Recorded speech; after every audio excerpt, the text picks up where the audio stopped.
So this one was dropped in Discord. I think it was last week.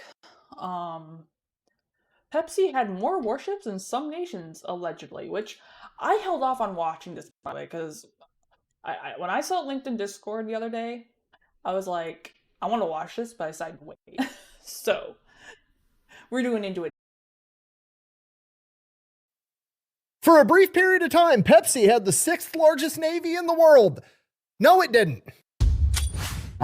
Today we're talking about the famous internet meme that has been sent to me at least 10,000 times that during the Cold War, Pepsi traded a bunch of soda to the Soviet Union. In exchange, the Soviet Union paid with naval warships, and for a brief period of time, Pepsi supposedly had the 6th largest navy on the planet. I don't believe you!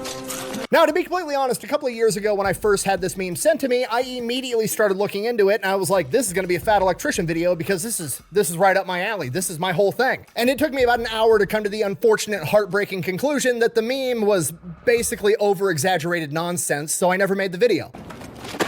But then last week on No, wasn't it? There was a company. I don't know which one it was, but I could have sworn there was one that had a whole thing where then having to redo the advertisement laws because there was something involving a plane. And I can't remember if it was Pepsi or if it was Coke. I can't remember who it was. But they ended up having a whole thing about laws and advertising that was being implemented after that. this channel, Fat Files, we busted the internet myth or the internet meme that mattress stores are just a giant front for laundering money, and I had so much fun, I decided I'd do it again, and this meme immediately came to mind. So I went back and I started researching again, and what I found out is that there is a small nugget of truth inside of this meme, but the meme as a whole is actually a small nugget inside of a much larger story. And that story is an epic saga of how an American soda company undermined the Soviet Union, one of the leading powers in the world, literally for decades, culminating in their grand finale of creating the funniest, most demoralizing commercial of. Our story begins in 1959. World War II has ended. The Korean War has also started and ended. America is now practicing containment doctrine. Basically, America has taken a vow to prevent the further spread of communism. And that goal has gotten extremely more difficult and complicated because now the Soviet Union has acquired nuclear weapons thanks to atomic spies like Klaus Fuchs and the Rosenbergs. Because obviously the communists couldn't figure out how to make a nuclear warhead on their own because, well, communists can't really figure out how to do anything on their own. All they can ever do is steal intellectual property and then make cheap knockoffs and sell them on wish.com. With the exception of the AK. The AK is pretty dope. I'll give them that. But that's one thing, okay? And Wish, why not just Timo too? Like, they're both equal. They're all both pretty shit, to be honest. Actually, no, I stand by that. I stand by that. They're both equally shit. it took an American to make it in 50 caliber, okay? And that guy's running for Congress. You're goddamn right. The world has essentially split down the middle. You have America and NATO on one side and the USSR and the Warsaw Pact on the other side. The world is divided. The Cold War is at its peak and we are at the height of McCarthyism with the Red Scare. America is terrified of going to nuclear war and the communists coming to get them. But also Stalin died recently, so everybody's just kind of like, what if we didn't go to nuclear war and blow up the entire planet? I mean, that'd be kind of cool, right? Maybe we should try to get along. So in 1959, in an effort to make that happen, America and the USSR decided to have a cultural exchange. Basically, it was like an agreement to have a trade show. Basically, like the Soviets were going to grab a bunch of their communist-made bullshit. They were going to bring it over to America, set up a trade show, and show it off to a bunch of Americans, and vice versa. America was going to grab a bunch of their awesome shit that capitalism made. They're going to take it over to the USSR, and they were going to show it off to all the communists. So when America sets up their trade show, they're bringing over all their best shit. They're putting their best foot forward. They're bringing over the best American cars. The Soviets are over here. They're used to seeing the Volga, the most popular car in the Soviet Union in 1959, which, to be completely honest, I thought was part of the female reproductive system until right now. It's not some Toyota clitoris. No. And then we've got America showing up with the 1959 Chevy Impala, which is gorgeous and objectively better in every single way. Not gonna lie, I always did like some of the aesthetics of the 1950s. I feel like some of the stuff they made in that era looks really, really nice. And nice to me, a lot of it was also made to fucking last. Unlike a lot of shit that's made nowadays. The Soviets are used to brutalist architecture, the ugliest, most disgusting, soulless architecture mankind has ever come up with. Cool. We're gonna grab a house from a suburban neighborhood in America and we're gonna bring it over to the USSR and show it off. And then we're gonna cut it in half and split it open so everybody can get a nice big view of how awesome our houses are. And because we split the house in half, we're gonna call it Splitnik. Get it? Sputnik, Splitnik. That's fucking funny. And then obviously we're gonna bring over a ton of different food, which is something the commies don't know anything about at all.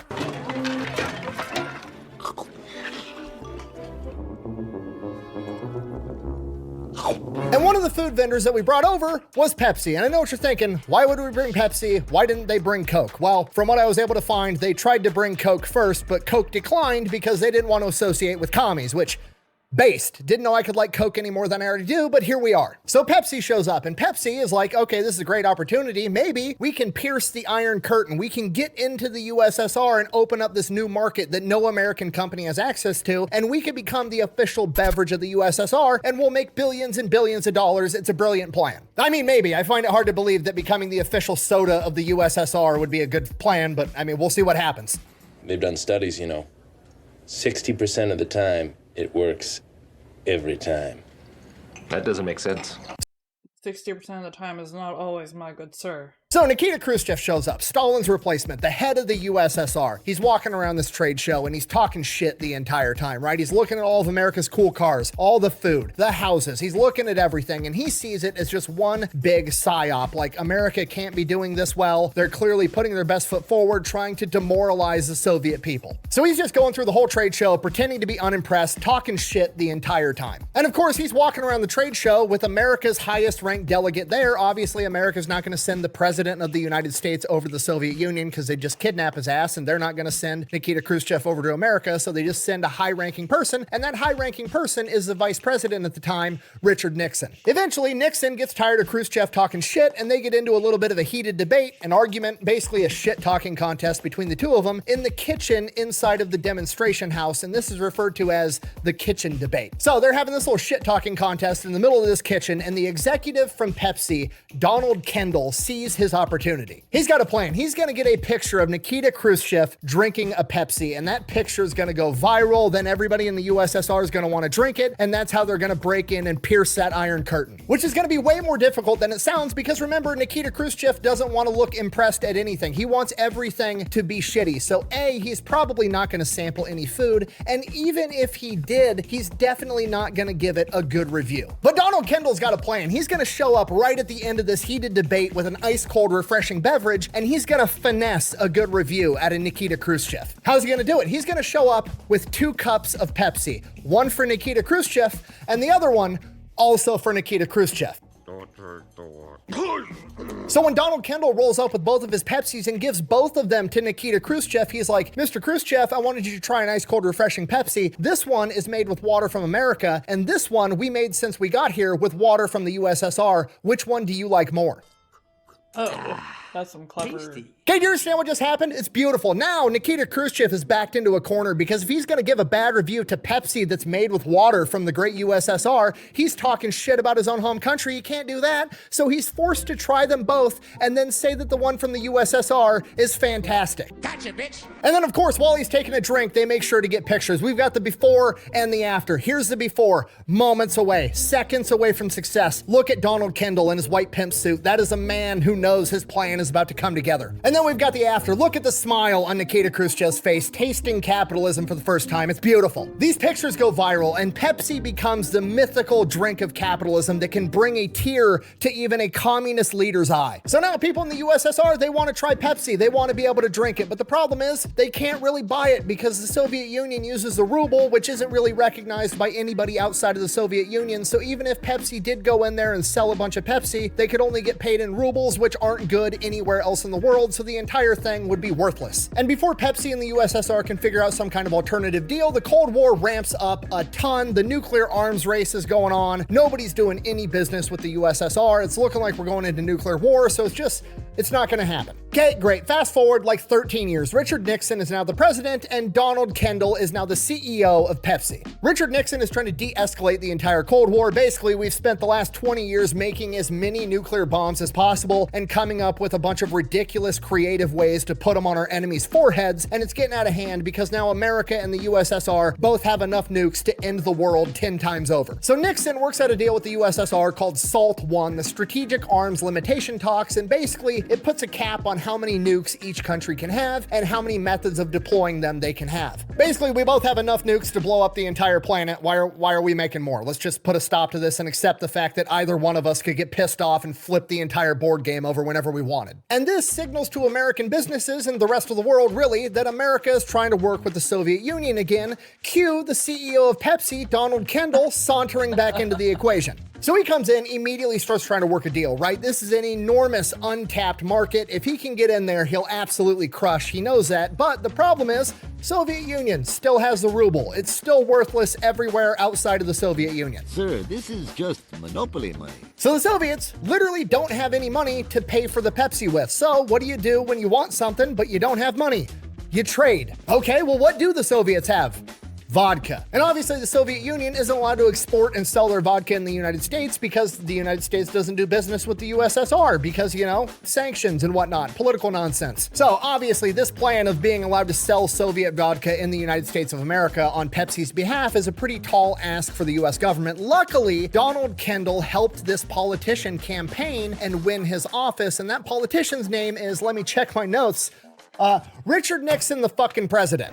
Somebody's more important. Freddie, can you keep the riffraff out of here? And now they're homies and have been since the 1959 trade show 13 years ago. So Donald Kendall goes over to his homeboy, the president, and is like, hey, if I give the Soviet Union a bunch of concentrated Pepsi syrup so they can bottle it over in the USSR and make soda, and they pay me with Russian vodka, can I turn around and sell that in the US marketplace and Pepsi keeps all the money? To which Richard Nixon and the rest of the American government is probably like, so let me get this straight. You want to be able to sell Russian vodka in the US marketplace, and that money is going to stay in the US marketplace. Pepsi is going to keep that money, and in exchange, you're going to give the Soviets diabetes. Yeah, that's fine. Go ahead. Boom, deal made. Pepsi goes on to become the first American product sold inside the USSR, the first American company to pierce the Iron Curtain. Okay, and this is the mythical capitalist drink that they've been wanting for the past 10 years since the 1959 trade show. It becomes outrageously popular.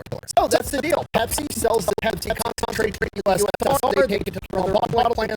They make Pepsi. They sell it. They have a license and market it as Pepsi. In exchange, they get a bunch of Soviet-made vodka. They turn around. They sell it in the US. They make their money. Everybody's happy. The plan works.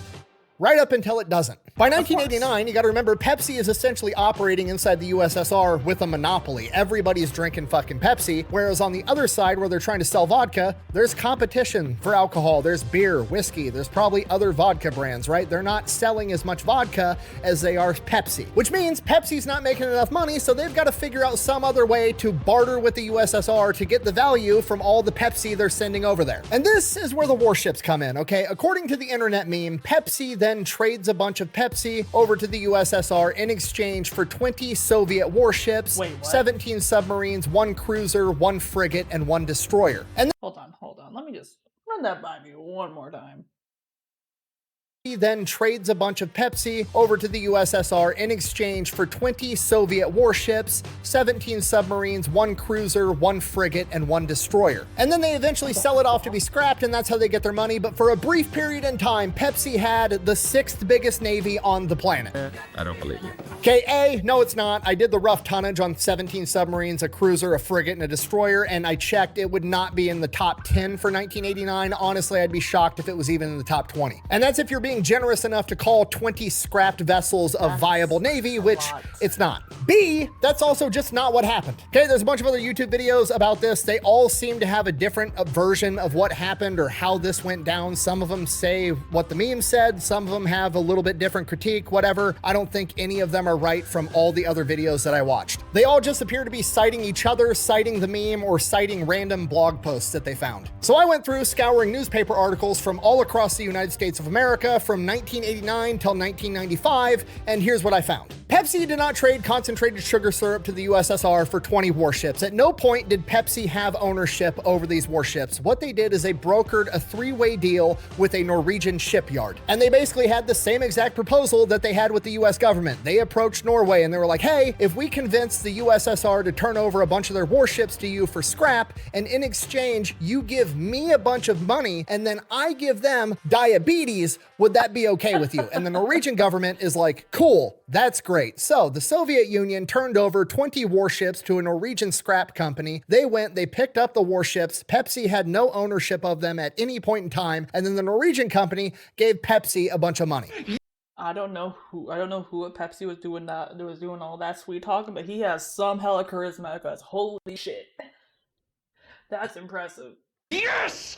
Yes! Can you feel that, buddy? Huh? Huh? Huh? Now, a bunch of American newspapers started reporting this. They made the story very confusing, so I see why some people do think America had the 6th largest navy on the planet at some point in time, even though that is incorrect. So once people got that impression, they also started to get conflicting feelings like, hey, I don't know if a soda company should be getting involved in international arms deals involving gigantic naval fleets of warships, to which, you know, pretty understandable sentiment. Pepsi doubles down. They come out with a press statement saying the US government's just mad that we're making them look bad because we're de-arming the Soviets faster than they can. Okay, the plan worked. Pepsi's like, holy shit, it actually worked. We made a ton of money. We've got a monopoly over there. How can we exploit this to make even more money, knowing that we can sell Russian ships and get a ton of cash? Pizza Hut. We own Pizza Hut. Pepsi owns Pizza Hut. Let's start putting Pizza Huts inside the USSR. Diabetes. So Pepsi goes back to the USSR and they're like, hey, we know you guys like bread. You're standing in line all the time for it. How would you feel about a big flat piece of bread with some marinara sauce, some cheese, and some toppings on it? It's called pizza. It's fantastic. The USSR is interested. They're listening. They want Pizza Hut. They also want more Pepsi. Pepsi is like, okay, here's the deal. You want pizza, you want Pepsi. We're going to need some money. Your money is basically garbage. It's worthless everywhere. It's monopoly money, so we're gonna need you to give us more ships and then we'll sell them for actual money. To which the USSR is like, well, we don't have any ships to give up right now, but we do have a pretty big ship manufacturing infrastructure. How about we build you 10 brand new oil tankers worth $1 billion and then you start throwing up Pizza Huts inside the USSR? To which Pizza Hut is like, sounds great. And that happens in 1990. The Soviet Union gets to work building their oil tankers and they start throwing up Pizza Huts all over the USSR and slinging Pepsi all over the place. Okay, side note, this is part of the story that drives me absolutely nuts. Like, if this was a movie, I would be watching the movie being like, this plot line is stupid. That wouldn't happen in real life. This would have happened instead. You know, one of those moments where it's like, why didn't Gandalf just have the giant eagles fly the hobbits to the volcano and save the world in like 20 minutes? One of those.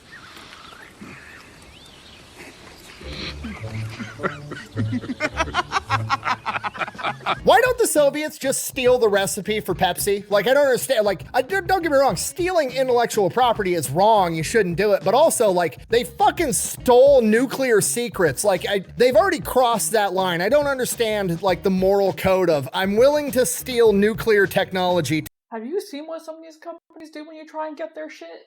Like, have you seen what some of these guys do? I understand the sentiment, but I would not want to do that. Like, no. To build nukes to end the planet, but stealing a Pepsi recipe is crossing the line. Like, just steal the recipe and make your own. They're already giving it to you. Give it to your fucking scientists, have them figure out what's in the shit and make your own. Like, communists are dumb. Sorry, I'm getting sidetracked. Anyways, now, obviously, it takes a while to build 10 massive oil tankers worth $1 billion, like, you know, more than a year. And guess what happens in 1991? The Soviet Union collapses, and overnight, what was one nation with one government fractures into 15 separate nations with 15 separate governments, all with 15 different sets of laws and rules. And this is a logistical horror story because Pepsi and Pizza Hut's entire supply chain, the manufacturing and the distributing, one night was all in one country. It was all perfect. It was set up, ready to go. It was a fine-tuned machine. And then overnight, it's now spread out across 15 different countries, and all those different countries want different shit. Bummer, man. That's Right, like the factory that makes all the bottles for the Pepsi is in Lithuania, but the Lithuanians now want to be paid up front in hard cash before they're willing to let go of the bottles, and then they have to figure out how to import the bottles from Lithuania to this new country called Belarus, and the only way to go from A to B is to bribe people on the road, all the government officials from the government that just got stood up 8 hours ago. It's a complete nightmare. And that's going on a humongous scale across 15 different countries, and if that wasn't bad enough, all of the ship manufacturing capacity where the oil tankers are being built is in Ukraine, and the Ukrainians are like, I'm not fucking turning over $1 billion worth of oil tankers so you can buy bottles from a bunch of Lithuanians. That's your fucking problem. So now Pepsi is absolutely screwed. They're up a creek without a paddle. Like, if they don't get these ships, they've already invested a ton of money in all these Pizza Huts. They've been giving them Pepsi. Like, they're gonna lose their ass on this deal if they can't figure this out. They tell this to the Ukrainians, and the Ukrainians are like, okay, fine. We'll finish the ships. We'll give them to you. You can sell them for $1 billion, but we need you to reinvest a bunch of that money back into the new Ukrainian economy. And Pizza Hut's like, okay, I'm listening. What do you want? We're gonna need like 100 Pizza Huts and at least 5 Pepsi plants because this shit's fucking awesome. That's the best I could do. I mean, that's gonna cost like $300 million to make all those factories and all those Pizza Huts, but like, they have no other choice. Plus, they'll also have the factories and Pizza Huts, so they'll be making revenue down the road. They're securing an audience. Like, all right, best deal we're gonna get, we'll take it. And while all this is going on, while Pepsi's running around 15 different nations trying to piece together their business that was shattered into a million pieces, guess what happens? Coca-Cola comes in with their abundance of cash and starts marketing all over the place, and it takes off because they have the perfect setup, right? Like, Pepsi was banking on, I was here first, I'm ingrained in the culture, they've already developed a habit of drinking Pepsi, they're gonna choose me over Coke. Finally, I'll have an audience that likes Pepsi more than Coca-Cola. Not what happened at all. The Soviets view it as like, oh, Pepsi is the backup string quarterback that they were willing to sell to the commies, and Coca-Cola was the good shit that they were hoarding for themselves. So then everybody starts drinking Coca-Cola. Coca-Cola becomes the #1 soda in what was the USSR. Okay, and that's the moral of the story. Don't do business with communists. Pepsi did that. Look what happened to Pepsi. But then in 1997, Pepsi turns it around and completely redeems themselves. Okay, I don't know who's responsible for it, but some diabolical genius, some red-blooded American had the best idea on the planet. What if we could get Gorbachev, the last leader of the USSR, to do a fucking Pizza Hut commercial? Oh, and it happens. It's poetry. It's the most ironic, beautiful shit on the planet. This would be like if the Soviet Union won, America collapsed, and they somehow convinced Ronald Reagan to do a commercial for the Labia or whatever that stupid, ugly-ass Soviet car was called. Okay, literally the leader of the ideology of communism in America rolls up and is like, cool, yeah, just put the fries in the bag, nerd. Everybody likes to talk about what they would do if they got a time machine. I'm telling you right now, the first thing I'm doing is I'm grabbing that video, I'm going back in time, I'm gonna show Karl Marx, Lenin, Stalin how all this shit ends, and then I'm gonna die of dehydration from pissing myself laughing so hard. In conclusion, nobody out pizzas a hut, motherfucker. Thanks for watching. Best way to support the channel is go buy some merch over the Fat Electrician, try some Echelon, all that's available at thefatelectrician.com. Quack bang, out. I'm having so much fun. Give me more stupid memes to investigate.